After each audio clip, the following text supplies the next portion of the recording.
Stossel Matter segment tonight. The Fox Business anchor went down to Occupy Wall Street protest, and he wanted to find out what the primary beef is.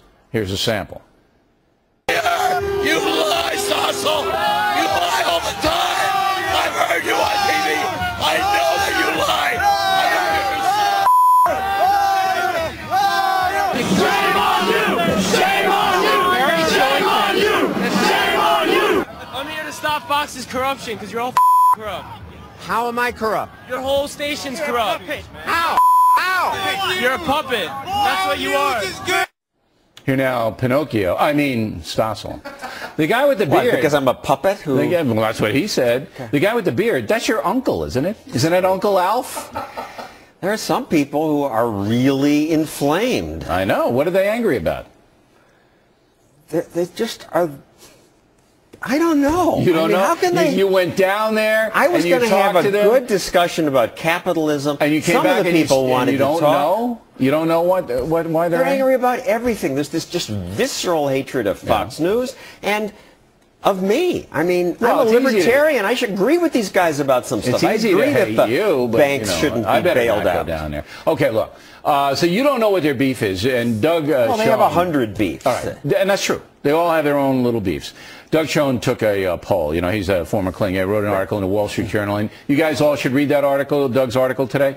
He says just 15% of these people are unemployed. 85% have jobs, okay? So it's not about, I can't get a job. Most of them do have jobs.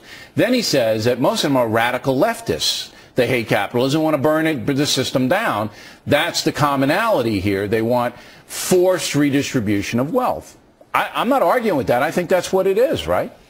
I think it is, and I don't think that's too different from what sadly, what most Americans want. The polls show most people say tax the rich more. Well, that's a different thing. Taxing the rich is different from taking your stuff by force. 31% of these people say they would use violence to take your stuff. Third of them.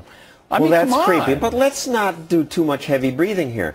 In 1920, the anti-capitalist protesters in the same place set off a bomb in front of J.P. Morgan and killed 30 people. Absolutely. This group has been peaceful so far. But here's it.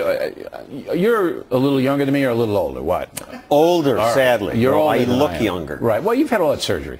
Anyway. Remember the Woodstock Vietnam thing? All right? Yes. Were you one of those guys setting yourself on fire? I didn't go to Woodstock, but I had creepy long hair. Were you an anti-war guy? Yes. You were? Okay. I wasn't. I was over in England studying at the time, and I was kind of like looking at it. I knew that Johnson was not handling himself well. But there was a commonality there. There was okay, we don't like the war, and we want to get out of there. And they actually won. The protesters actually won because public opinion turned against Johnson. In the Vietnam War, subsequently, it was wound down.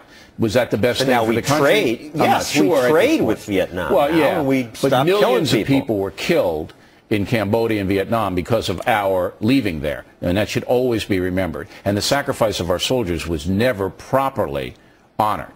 But here, these people, they're not winning, and they're not gonna win. They're loons. Last word. Look how few of them there are. That's right. I mean, 6,000 according to the New York Times. The Boy Scout Jamboree had 300,000. And if the New York Times says there's 6,000, that means there's 1,000. With all due respect, they're going to hype it up. The Pittsburgh Conference on Analytic Chemistry had 5 times as many people. Right. All right, Stossel.